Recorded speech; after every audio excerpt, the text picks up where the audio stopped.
wabarakatuh. Terima kasih atas perhatian dan waktunya. Semoga kita selalu dalam lindungan Allah Subhanahu wa taala, diberikan kesehatan dan selalu dimudahkan dalam segala urusan. Ya, baiklah, pada kesempatan ini saya akan memaparkan materi P5, tema kebekerjaan dengan judul pembuatan batik inovatif yang terdiri dari teknik shibori, kemudian jumputan atau tie-dye, dan gesek godong atau lampas godong. Ya, terlebih dahulu saya akan memaparkan tentang batik. Batik di Indonesia ini memiliki ragam corak dan warna yang dipengaruhi oleh berbagai akulturasi budaya. Jadi pada awalnya, batik ini memiliki ragam corak dan warna yang terbatas, dan beberapa corak hanya boleh dipakai oleh kalangan tertentu saja. Akan tetapi untuk batik pesisir dipengaruhi oleh berbagai faktor seperti pedagang asing dan penjajah, sehingga motifnya lebih bebas. Ya, kata batik ini berasal dari gabungan dua kata bahasa Jawa, yaitu amba dan titik. Amba artinya kain yang lebar, dan titik adalah teknik memberi motif pada kain menggunakan malam cair dengan cara di titik-titik. Batik memiliki arti kain bergambar yang pembuatannya secara khusus dengan menuliskan atau menerapkan malam pada kain itu. Kemudian pengolahannya diproses dengan cara tertentu. Teknik membatik telah dikenal sejak ribuan tahun yang silam. Tidak ada keterangan sejarah yang cukup jelas tentang asal-usul batik. Ada yang menduga teknik ini berasal dari bangsa Sumeria, kemudian dikembangkan di Jawa setelah dibawa oleh para pedagang India. Saat ini batik di Indonesia bisa ditemukan di banyak negara seperti Indonesia, Malaysia, Thailand, India, Sri Lanka, dan Iran. Selain di Asia, batik Indonesia juga sangat populer di beberapa negara benua Afrika. Walaupun demikian, batik yang sangat terkenal di dunia adalah batik yang berasal dari Indonesia, terutama dari Jawa. Ya, akan tetapi kali ini saya akan membahas mengenai batik dengan teknik lain tanpa canting. Lebih tepatnya adalah mewarnai kain dengan teknik tertentu, yaitu teknik shibori, jumputan, tie-dye, dan lampas godong. Karena teknik ini dikenal oleh masyarakat Indonesia sebagai bagian dari batik. Oleh sebab itu, judul kali ini disesuaikan dengan tema adalah pembuatan batik inovatif. Batik inovatif ini adalah teknik mewarnai dengan cara memperkenalkan atau menggunakan ide atau metode baru. Dengan kata lain, inovatif yang artinya itu memperbaharui atau mengubah hal yang sudah ada.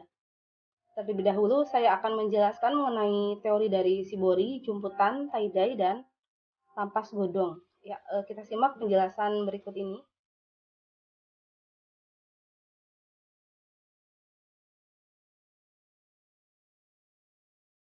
Ya, teknik shibori ini dalam bahasa Jepang dikenal dengan istilah shiboru yang berarti teknik pewarnaan kain dengan menggunakan ikatan dan celupan. Teknik shibori memisahkan dua sisi, yaitu sisi yang dilindungi dan diwarnai. Untuk menghasilkan suatu pola, teknik ini menggunakan lipatan, kemudian lilitan, ikatan, dan celupan ke dalam pewarna. Kemudian teknik jumputan. Teknik jumputan ini berasal dari Cina dan diperkenalkan oleh saudagar India dan diadaptasi oleh masyarakat Indonesia dengan menggunakan sumber daya yang ada. Dahulu pewarna yang digunakan adalah pewarna alami, namun saat ini tidak sedikit juga jumputan yang kemudian dibuat dengan pewarna tekstil untuk menghasilkan kain dengan warna yang lebih beragam. Nah, contohnya seperti yang tadi ya. Ya, untuk teknik tie-dye ini atau ikat celup, nama lainnya adalah ikat celup, yang pada dasarnya mempunyai pengertian yang sama dengan jumputan, yaitu menghias kain dengan cara diikat atau dalam bahasa Jawa dijumput sedikit dengan tali atau karet, ada yang dijulujur, dilipat sampai kedap air, lalu dicelup dengan pewarna batik. Setiap daerah mempunyai nama teknik dan corak yang berbeda. Di Palembang dikenal sebagai pelangi atau cinde, di Jawa sebagai tritik atau jumputan, di Banjarmasin sebagai sasirangan, di Jawa dan Bali teknik celup ikat ini sering dipadukan dengan teknik batik. Ya, tie-dye adalah istilah modern yang ditemukan pada pertengahan 1960-an di Amerika Serikat, tetapi direkam secara tertulis dalam bentuk sebelumnya pada tahun 1941 sebagai bahasa diikat dan dicelup. Jadi tie-dye ini adalah kata lainnya diikat dan dicelup. Sebetulnya tie-dye ini merupakan turunan dari jumputan. Jadi salah satu metode lain dari jumputan itu adalah tie-dye. Tapi tie-dye itu memiliki motif agak berbeda dengan pembahasan atau penamaan jumputan sekarang ini kayak gitu. Kalau tie-dye ini bentuknya seperti lingkaran-lingkaran, hanya lingkaran-lingkaran seperti ini. Berbeda dengan jumputan. Kalau jumputan itu lebih identiknya dengan bulatan-bulatan. Gitu. Kemudian kita lanjutkan dengan perbedaan shibori dengan jumputan. Tadi sudah dijelaskan untuk shibori ini merupakan teknik pewarnaan manual dari Jepang yang menghasilkan sejumlah pola berbeda pada kain. Kemudian berasal dari kata shiboru yang artinya memeras.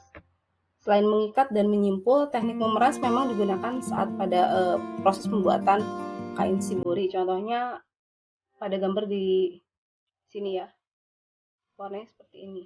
Kemudian untuk jumputan atau tie-dye adalah teknik mewarnai kain dengan cara mengikat kain dengan cara tertentu sebelum melakukan proses pencelupan. Salah satu perbedaan paling menonjol antara kedua teknik ini adalah penggunaan warnanya. Nah, biasanya kalau shibori ini menggunakan pewarna indigo alami, ini cenderung warnanya biru kayak gitu ya. Sedangkan tie-dye atau jumputan ini sering menggunakan warna yang terang dan lebih dari satu.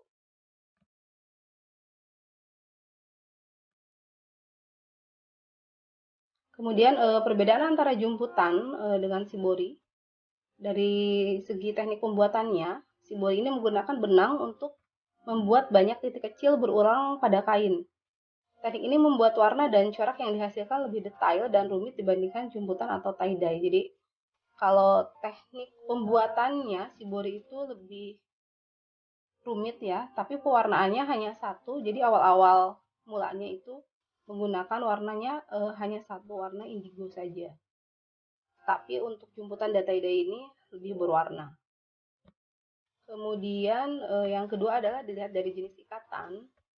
Kalau tie-dye ini biasanya atau umumnya menggunakan satu ikatan untuk memelintir dan mengikat bagian tengah kain, sehingga menciptakan desain spiral, sedangkan shibori menggunakan sejumlah ikatan. Kemudian yang ketiga, warna yang digunakan. Nah, untuk tie-dye ini cenderung memiliki spektrum warna yang beragam seperti pelangi, sedangkan shibori hanya berupa satu warna. Selain itu, shibori juga memiliki berbagai teknik pengembangan secara umum. Terdapat 6 teknik dasar. Yang pertama ada shibori, shibori yakni kuma. Jadi ini untuk 6 teknik dasar shibori. Yang pertama ada kuma, kemudian miura, konoka, arashi,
Yang kedua ada itajime. Itajime ini mirip dengan teknik arashi shibori, menggunakan batang atau pipa. Namun teknik itajime ini memerlukan dua buah batang atau pipa untuk menjepit kain dan kemudian diikat. Teknik ini akan menghasilkan motif kotak-kotak sesuai dengan gambar berikut ya.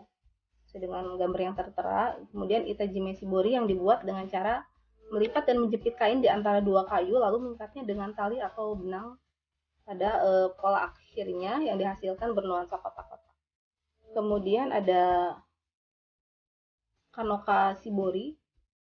Kanoka Shibori ini metode yang dibuat dengan cara mengikat bagian tertentu pada kain. Bentuknya seperti lingkaran yang dihasilkan sangat tergantung dengan seberapa kencang ikatan kain dan di mana saja posisi ikatannya. Kemudian yang keempat ada Kumo. Kumo Shibori yang dibuat dengan cara melipat kain secara merata, kemudian kain tersebut akan diikat menjadi bagian-bagian yang saling berdekatan satu sama lain. Pola yang akan dihasilkan mirip seperti sarang laba-laba, hanya saja metode Kumo Shibori tergolong lebih rumit dan lebih mahal dibandingkan dengan teknik lainnya.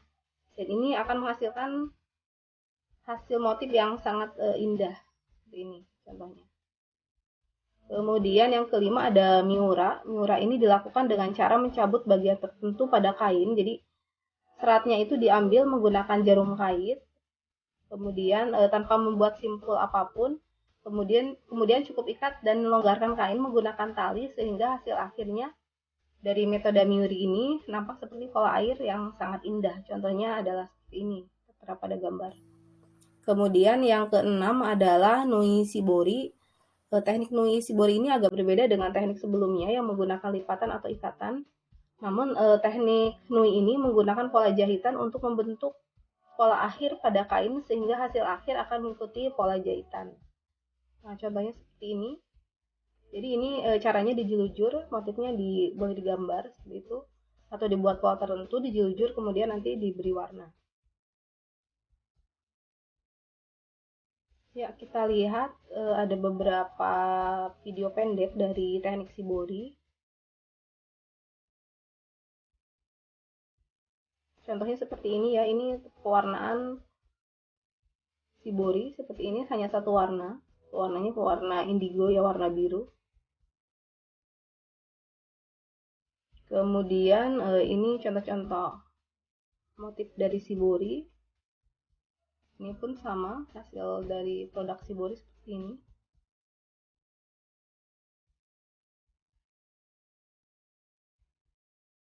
Jadi kaos pun bisa digunakan sebagai produk ya. Ini. Nah, ini cara pencelupan.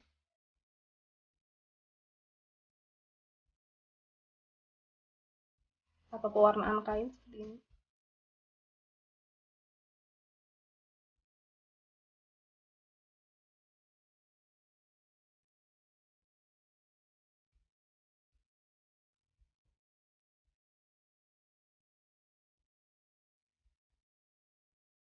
Ya, kemudian selanjutnya ini pengikatan jet warna.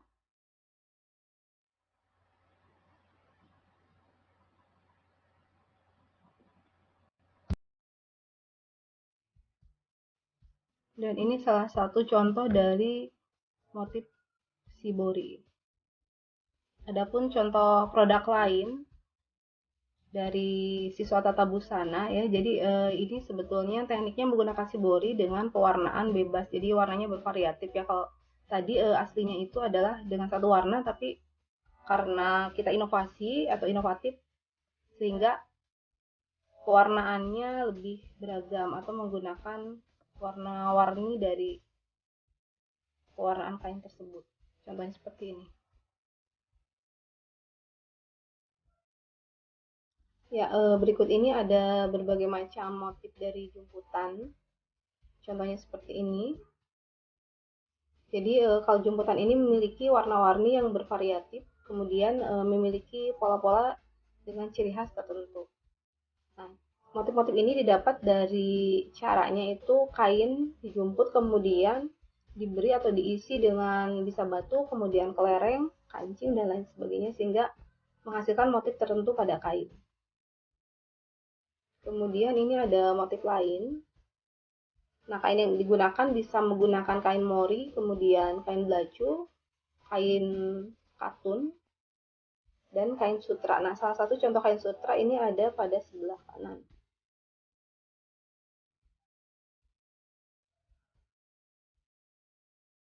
Kemudian selanjutnya ada tie-dye. Tie-dye ini memiliki pola atau karakteristik berbeda dengan jumputan ya. Kalau tie-dye ini memiliki pola-pola seperti lingkaran, kemudian terdiri dari berbagai macam warna atau spektrum warna.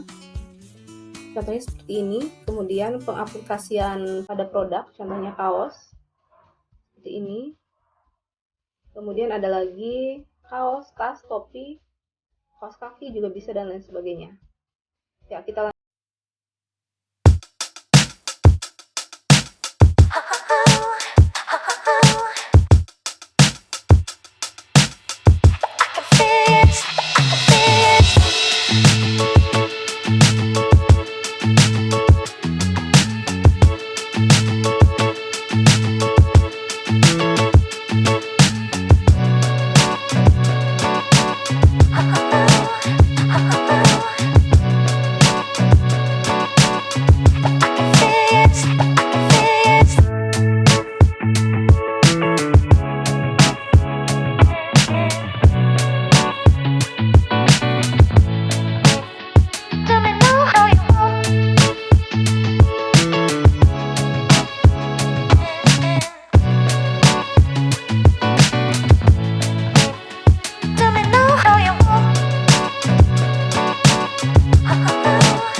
teknik pewarnaan kain. Mohon maaf jika ada kekurangan. Dan selanjutnya untuk kegiatan praktik kita lanjut ke bagian 2. Mohon maaf. Terima kasih atas perhatiannya. Wassalamualaikum warahmatullahi wabarakatuh.